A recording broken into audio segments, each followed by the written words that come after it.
இந்த ப்ராப்ளம் பாருங்க. Find the 8th term of geometric progression GP 9,3,1 அப்படியே போய்கிட்டு இருக்குது. இந்த பெருக்குத்தொடர் வரிசையின் 8வது உறுப்பை காண்க அப்படின்னு கேட்டிருக்காங்க. ஃபர்ஸ்ட் ஆஃப் ஆல் இது ஜியோமெட்ரிக் ப்ராக்ரஷன், அதாவது ஜிபில இருக்குது.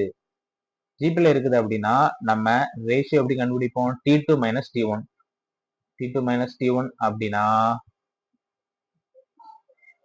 3/9 எவ்வளவு வரும்? 1/3 வரும். அடுத்து T3 மைனஸ் T2 அதுவும் 1/3 தான் வரும்.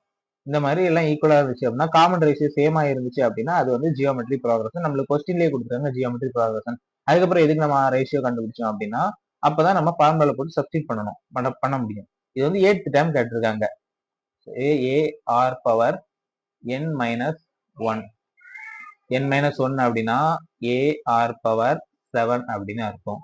A first time 9, R 1/3, the whole power 7. இப்போ பாருங்க, R into 1/3 ஒரு 3 into 3 into அப்படின்னு 7 டைம்ஸ் எழுதணும். ஸோ 2 டைம்ஸ் எழுதணும் அப்படின்னா இந்த 9 கேன்சல் ஆயிரும். அடுத்து 5 டைம்ஸ் இருக்கும் இல்லையா? அப்போ 3 into 3 into 3 into 3 into 3 இந்த மாதிரி வருமா?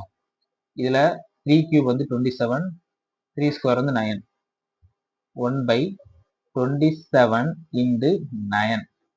ஸோ 27 into 9 மல்டிப்ளை பண்ணோம் அப்படின்னா 63, 6, 24. 1/243. இதுதான் இதோடைய ஆன்சர். ஆப்ஷன் செக் பண்ணலாம். ஆப்ஷன் சில இருக்கு 1/243. அவ்வளவுதான்.